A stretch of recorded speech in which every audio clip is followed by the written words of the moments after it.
This is the Pooja and Gurdeep podcast. From 98.1 CHFI Studios in Toronto, Canada. Hey Toronto, this is Ed Sheeran. This is Kelly Clarkson. Hi, this is Bryan Adams. This is Adele. This is Madonna. It's Michael Bublé, and you're listening to the Pooja and Gurdeep Show. It's fun. They're amazing. What's bugging Stef today? What is under her skin? What has got her goat and getting on her nerves? Outstanding. You know what?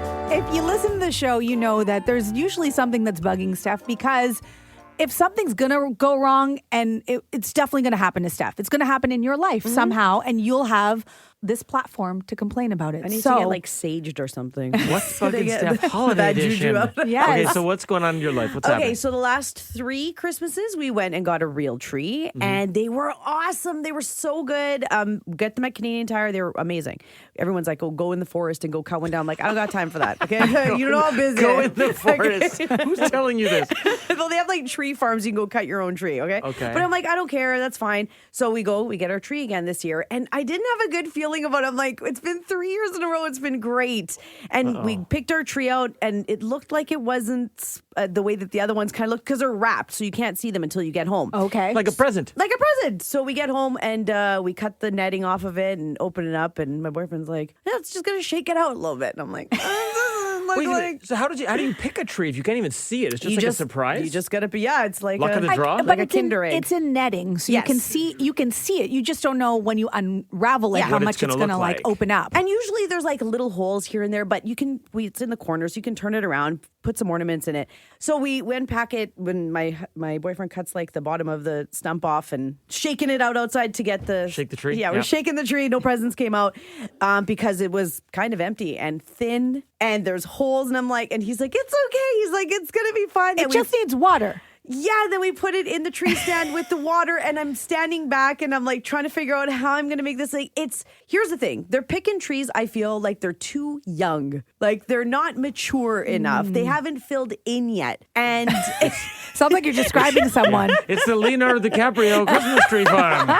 He's like, this tree is just right. I didn't ask for a celebrity tree. I don't want the Ozempic tree. Like, that's what I feel like I got. So if I'm understanding this right, sorry, I've never had a real tree. I've only ever had artificial trees. Your tree is too sparse and thin, like it's not filled out. It's all branched. Well, there are branches, but they're so like they're not full because they haven't had time to mature.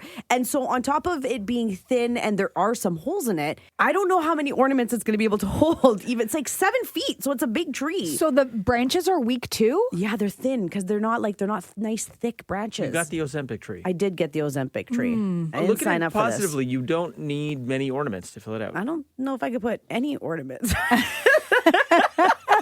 Well, like Is it an ugly Christmas tree? Is that really what you're saying? Okay, I think it's ugly because my other ones were so beautiful the last couple of years, right? And it's never going to look as good as a fake tree because that's totally filled in. So I get that, but it's very like I put all the lights on it. So the lights were even a challenge. I had to get what are those little plastic zip ties to put them on so they would actually hold on the branches. Guys, we're being really superficial about Stef's Christmas tree. We know it's not how it looks that matters. It's what's under the tree that counts. There's nothing under there either. Nothing. Yes. You got to get it decorated soon, though. I mean, it's December 4th. I know, and I have my Christmas party on Saturday, so I'm curious if this is just a you problem because you're Stef, probably is. Or if this is like a universal problem. Like, are people also finding this with their real Christmas trees? Is it happening to you? If so, give us a call. Make Stef feel better. 416-872-CHFI, because maybe it's not just you. Maybe it's not like your bad luck. I think it's just me. From CHFI Studios, It's the Pooja and Gurdeep podcast. What's bugging Stef today? What is under her skin? What has got her goat and getting on her nerves? What isn't getting on her nerves is really what we should The be list is asking. long. Yes. My middle name is Murphy. That's true. Stef. Yes, Murphy Canonico. Murphy Canonico. I like that. So we just learned about your Ozempic Christmas tree. You bought a tree. It's wrapped up, so you don't know what you were getting. And it turns out this tree is skinny. It is sparse. There's not enough greenery on it. And you're having trouble filling it out. Yeah, I'm just disappointed. And this is a I real jinxed it. Christmas Yeah, tree. it's a real Christmas obviously. tree, yeah. Imagine it was artificial and it still sucked. We're like, just return it. That I could return. This I don't think I can you not return. return real trees? I don't think so. I mean, you should try and make sure you record it so I already we can put play the it. lights on it though, and We I need content. Go return it and video Yeah, it. go return it with and the have lights on it. the Canadian Tire retail worker looking at you like, say what now? You Yeah. want to return a real tree. I'd Yeah. love to get that recorded. But we asked you, like, is Steph the only one who's experiencing this? Because maybe you're not alone. Maybe there's some advice for your Ozempic tree. Okay. Misery loves company. Albert and Etobicoke, what do you say? We're searching for a tree because they're all wimpy this year. Yes. They're all like this? Yes, we've been to 3 places and they're all won't hold an ornament. Yeah, they're all. You can kind of tell it. That's why I kind of had a bad feeling when we picked it up. It feels lighter, feels thinner. Yeah, I agree. Maybe you got to buy 2 trees and tie them together. Maybe that also won't work though. 2 trees make 1 tree. Yeah, no, you can't do that. No? no, So you're not alone. Albert's with you. Okay, see, do you feel better, Steph? a little bit. So we're Thanks, still Albert. searching. Merry Christmas. All right, Albert. There you go, Steph. Albert is also. I know we got to go hunting for trees. Let's do some more here. Barb in Mississauga. What do you think about Steph's Ozempic tree? Well, is it an Ozempic tree or is it a Charlie Brown Christmas tree? Somewhere in between. My suggestion would be to go to the dollar store and add in some branches to it. That's what I said. I know that I You can. have been saying that all day. I know, but hold on. Here's the thing. I know I can fill it. That's good. But I don't think my ornaments are going to hold on. The actual tree is the problem. Just glue it all together. Wow. Yeah. Hot Put some glue gun duct on a tape real on tree. it. Exactly. That's the only thing, and I wouldn't put my good ornaments on the tree necessarily. Yeah. Yeah. I may at dollar store Yeah. and buy stuff just to get by. Just one on the top hanging like Charlie Brown's, maybe. Yeah. Barb, thank you for the call. I'm with you. Have a great day.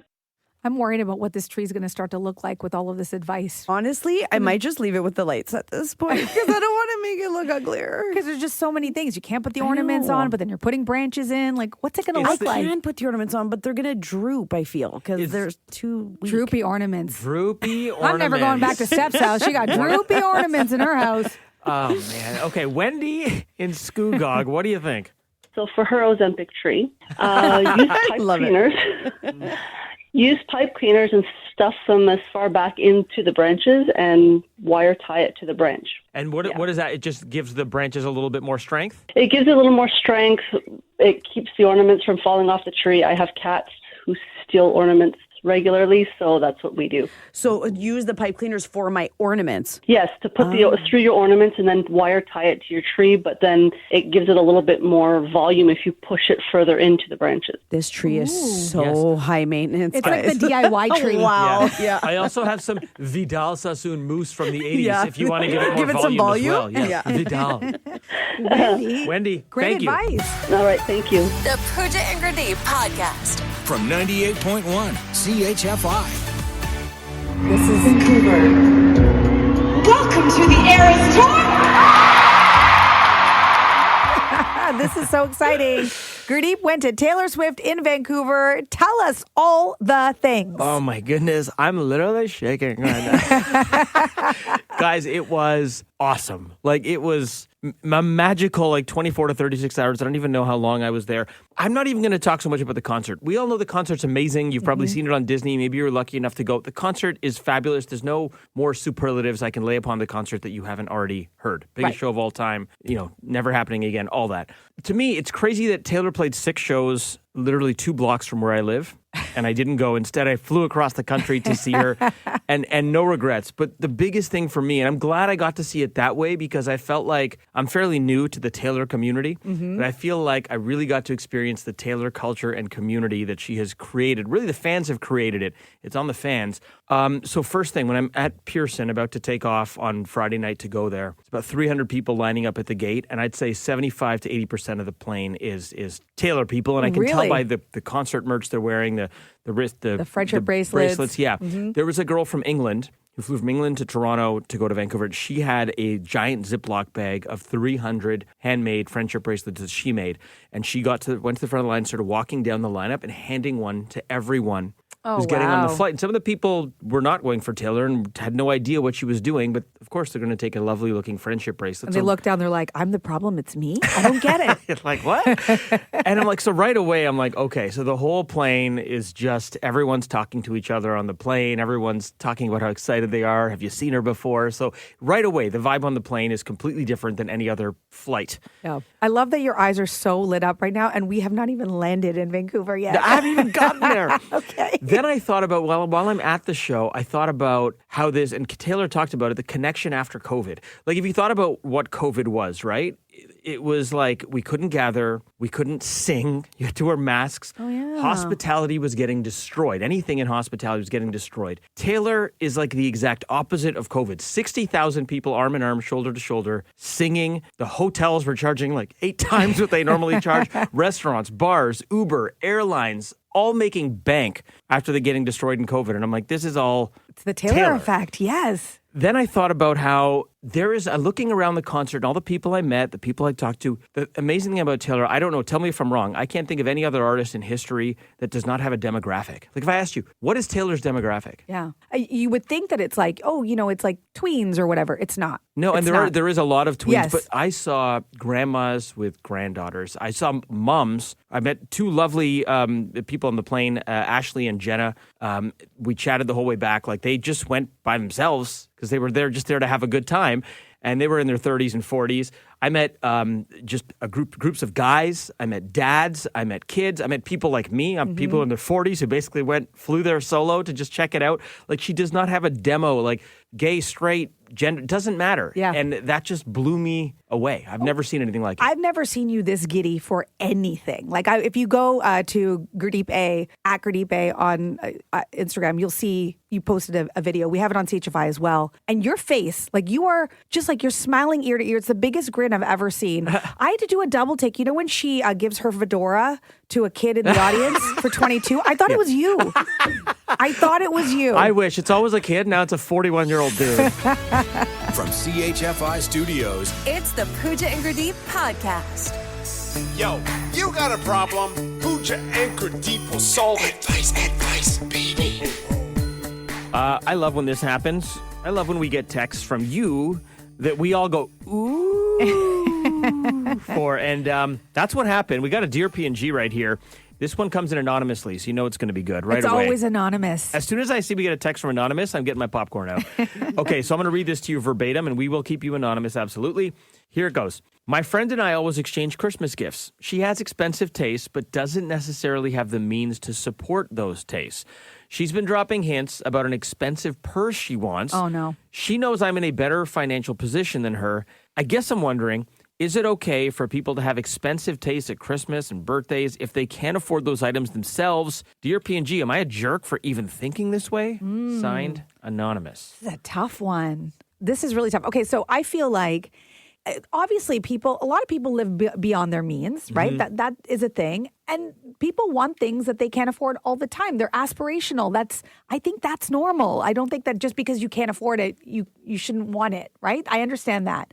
And if you're in a position where you can afford it, I'm not saying that you are obligated to get the gift, but I do think that you could do something like, oh, I know you've been talking about that purse, so here's a gift card towards, or a little bit to help you towards. That's a good happy medium. The gift, right? Because that's, and I will tell you this, if you're in a position of privilege, the biggest privilege is being able to make your loved ones happy and be able to give them the things that they can't give for themselves, right? So yeah. I kind of understand it, but at the same time, I don't think there should be an expectation. Right. I do think I think you hit on something. I think there's a lot of people in their beyond their means era. Yes. Yeah. And people are like, a lot of people living beyond their means. A lot They're of taking people in loans debt. or spending money they don't have. And yeah, things are getting real as mortgages are coming up for renewal and stuff like that for people who locked in during COVID. So things are tight. I think the gift card is a pretty good idea. I think it's like, hey, this purse is $1,000. Here's $200 toward that. You can crowdsource this amongst your friends because stay within your budget. And it also is. We need some more context too in terms of how close is this person? Is this a core friend that you want to do something? Because I have a couple of friends where I would do this kind of thing for, but I can certainly count on one hand the number of people I would overextend myself for. Interesting. A lot of my other friends, I'd be like, good luck with that. Yeah. Yeah. And is the friend who can't afford it buying them an expensive gift that they can't afford? No, because they that's have the expensive thing. taste. I'm interpreting from this. It's like, no, you're getting your $20 gift limit kind of thing, but I want that $1,000 purse. Yeah. Steph, what do you think? I think that the friend that has the means to buy this, that's what I need to know. How close are they? Because my friends know me. So if they know that I had expensive taste, I wouldn't even have to drop hints. They would just get it for me. If you're dropping hints, you shouldn't be dropping hints. I mean, there's a specific purse that she wants. Then go buy it or save up for it. Isn't that what we were taught growing up? Like, I had to save up to buy the stuff that I wanted. So if your friend is like going to you and being like, let's go window shopping in Yorkville, that's a red flag because it's like, they're just taking you. I'll go window shopping with you, but don't start dropping hints. That's what I'm saying. They're doing it to drop hints. If you're doing then you could go window shopping anywhere. Why Yorkville? I don't know. That's why I don't think they're that close of friends. I think this person's just friends with this person because they know that they have the money and they're like, hey, I like that purse. I don't like that. I don't like the situation. It puts people in awkward positions. I agree. I don't like the expectation because I don't think you should ever expect anything. But I don't think there's anything wrong with wanting something you can't afford. That's fine. And talking about it. And if you get them a regular gift, then if they're expecting the purse from you because they know you have the means, and you get them a regular, I don't know, whatever, $100 gift card to a restaurant, a candle. You get them. My mind goes to gift cards. If you get them a candle, are they going to be making present face? They are going to make present face. Thanks. Yeah, they're it's gonna be like, vanilla bergamot. Yeah, they're like, one day I'm going to be able to buy my expensive purse and put my candle in it. Okay, you know what? Why don't you tell us? 5 calls. Decide it all. Is it okay for people to expect an expensive gift just because you can afford it? Is it okay for people to expect an expensive gift from you just because you can afford it? 5 calls, decide it all. The Pooja and Gurdeep podcast.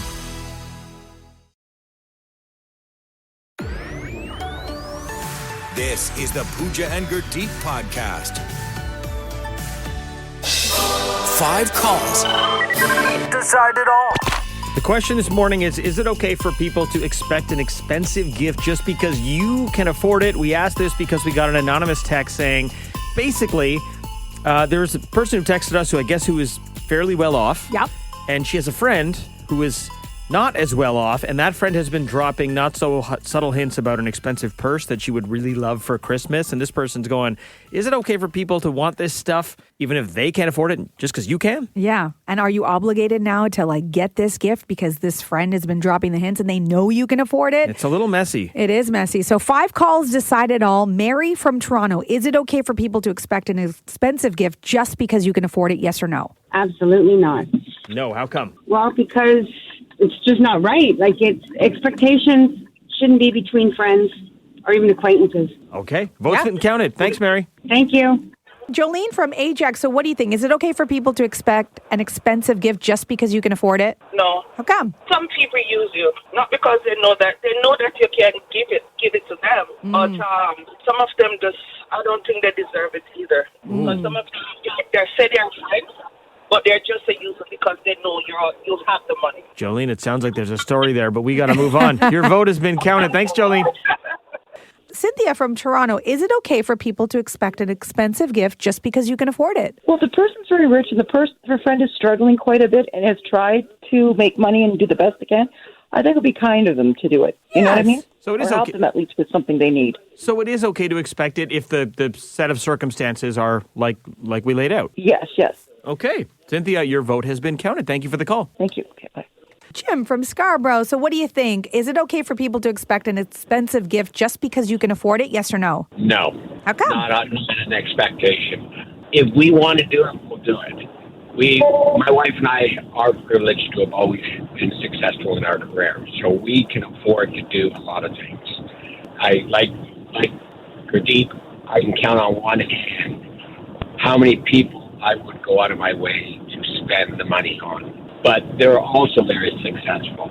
The other hand, no. If I want to do it, I've purchased bigger gifts for some of our friends, but that's on us, not on them. They never expected it, never really hinted towards it. They just knew that they wanted, we had just heard they wanted something, and we did it. Jim, your vote's been counted. Thanks for the call.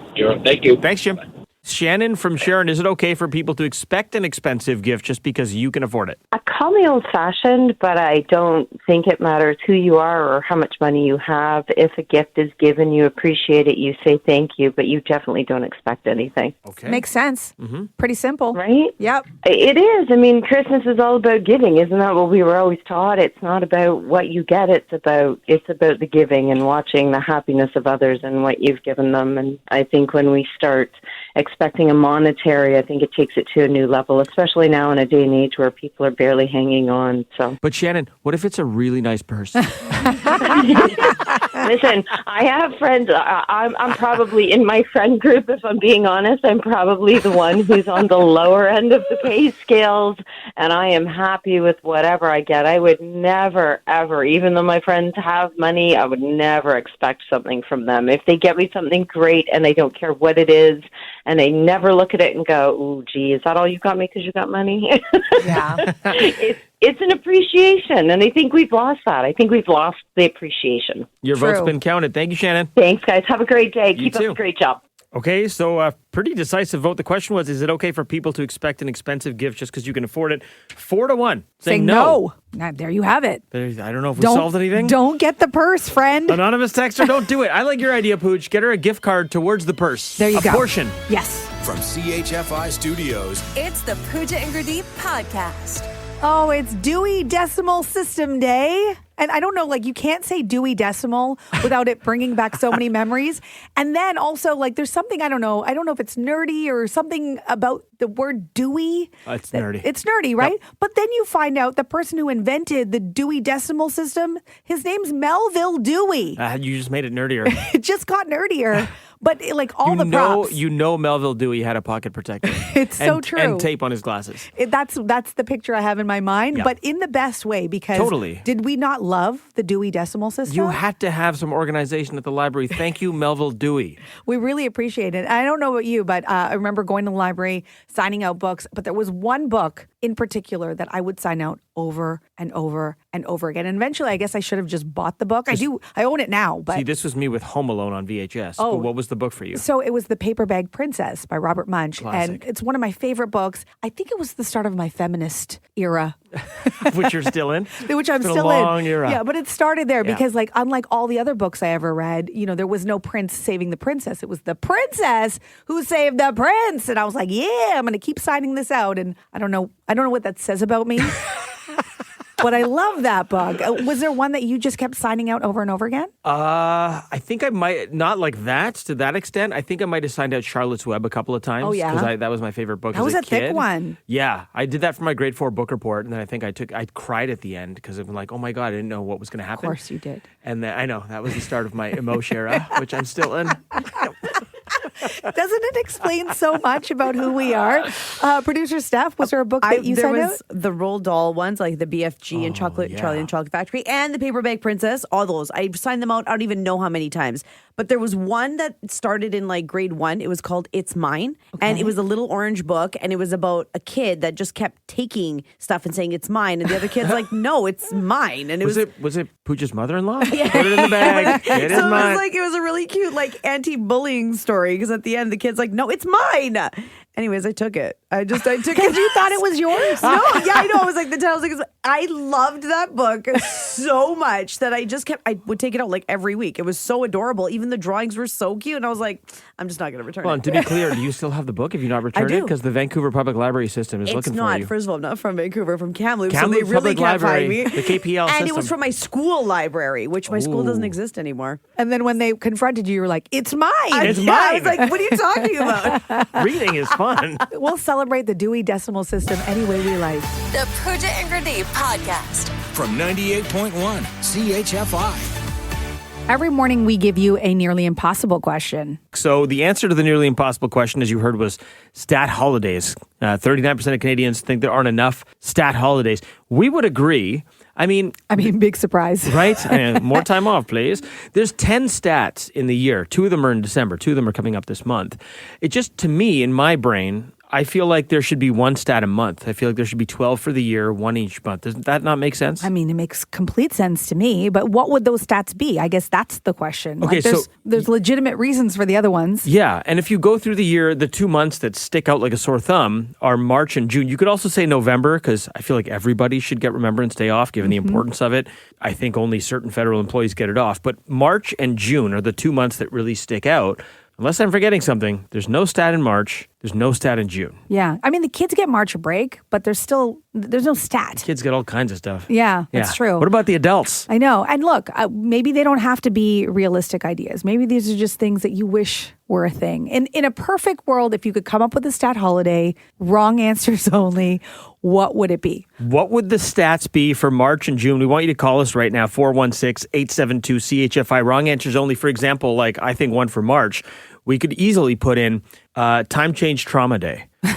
You know, the clocks, they spring forward and everybody for some reason gets so messed up. Yeah. I feel pretty okay with it, maybe because of the crazy hours we work, but everybody gets a day off, a stat holiday the day after the time change, which means the Monday off, which is clutch, long weekend. Time change trauma day, mandatory naps and complaining about the lost hour all day. Oh my goodness. I love that. I can get behind that one. Okay, if I'm thinking about March, I'm thinking we need like a snow shoveling recovery day, right? Because it's March. Yeah. I mean, we still get snow in March, but still, after all of that, I need a whole day to recover for the whole season. This is what we're looking for. Wrong answers only. What should these stats be in March and June? From CHFI Studios, It's the Pooja and Gurdeep podcast. Good morning. Very serious question we have for you today. So Pooja and I are not thrilled that there's only 10 stats on the calendar, and I know you're not either. March and June are the 2 months that stick out like a sore thumb because there's no stats in March or June. So we're asking you, what should the stats be in March or June? Wrong answers only. Lost mitten recovery day in March. Why do you always lose one mitt? Why can you never find it? You need a whole day to look for it. You know what? I was out for many walks with Coffee the Pooch this weekend. I feel like every walk I went on, I saw a stray mitt. And I do the same thing every time. I see it. And I look in both directions being like, is there someone walking around with one glove? Like, is there someone looking for this? I can help them. Maybe we collect them, and then that's the day that there's like some public forum where it's like, it's like a lost and found for everyone. Yeah, although if you find the wrong one, you're just sticking your little paw in someone's Someone dirty else's, mitt. yes, okay. It's not good. Okay, so we're asking you, what should the stats be for March and June? Wrong answers only. Ruthie and Bolton. Wardrobe changeover. Like seasonal clothing. Oh, that's good because that takes time. Like if you Exactly, and if you have kids, it takes even more time. You have to purchase things, you have to purge things, you have to donate things. Oh, that's size changes. Yeah, and I would argue we need another day off after you do all of that because it's so much work. Exactly. Honestly, Ruthie, this might be the best suggestion I've heard all day because this, and you always feel good when you purge your closet and reorganize. You feel really good about yourself. Mm-hmm. Imagine having a day off to do this. Everyone would come into work the next day so positive and feeling like they have their life together. It's so exactly. true. Mental health is an important thing. This should be granted to all, even families, especially families, because I feel like this takes a lot of time to go through sizing changes because every season your kid changes a size. And dare I say, they say Canada is the country of 4 seasons. We should have 4 of these. One of these every season, like for your summer, for your fall, for your winter, right? We're changing sizes come holiday time, right? True. Stretchy pants. Ruthie, this is great. Thank you for the call. All right, have a good day. Bye. All right, what should the stats be in March and June? Wrong answers only. Gary in Uxbridge, what do you think? Okay, spring fling. Ooh. Day. So what happens and on spring? Basically, there's no set day, but it's the first day where the temperature goes over 20 degrees. And to get it off, you have to be wearing shorts and a T-shirt, and then you can go out on a patio or whatever, go hiking, go whatever you want to do outside. Love that. That is amazing. Everyone would be praying for 20 degrees. The weatherman would be the most popular person in the world. Good one, Gary. Thank you. Yeah, you have a good day. Bye. That one gets me very excited because it's like a roving day. You don't know when it's going to land. It's like a surprise stat. Yes, and everybody's doing that anyway. As soon as we hit 20 degrees, everybody's hitting a patio. That's so awesome. Okay, what should the stat be in March or June? Wrong answers only. Colleen from Toronto. Well, we could have a St. Patrick's Day stat, maybe. Totally random, but why not? Well, and it feels like maybe the day after St. Patrick's Day should be a recovery stat, if you know day. what I'm saying. Sure, we could call it Green Day. Green Day. Oh, that's good. Yeah, that's not bad at all. I like that. Thanks so much for the call. Have a great day. You too. Take care. Bye. These are some great ideas. We want to know, no stats in March and June. What should those stats be? Wrong answers only. Michelle and Bolton, what do you think? Okay, so I remember in high school, June 1st was always had an unsung rule that it was National Skip-Off Day. National Skip-Off Day. Yeah. I remember going to school in grade 9 on June 1st and nobody was there and I didn't know why. So this would be like a skip-off day for parents. For everybody. I love that. I mean, I don't know if the kids deserve it, given that they're about to be off for summer in 3 weeks come June 1st, but definitely true, for the parents. Yeah. June 1st. That is great. Michelle, thank you for the call. We appreciate it. No problem. Have a great day. Listen, these are great suggestions. The feds, whoever makes these decisions, I hope you're listening. The feds, the provincials, the municipals, I hope you're all listening. Get on it. Yeah, maybe a day to learn how government works. How about that? Thanks for listening to the Pooja and Gurdeep podcast. Listen to Pooja and Gurdeep live weekday mornings from 5 to 9. Only on 98.1 CHFI. Toronto's perfect music mix.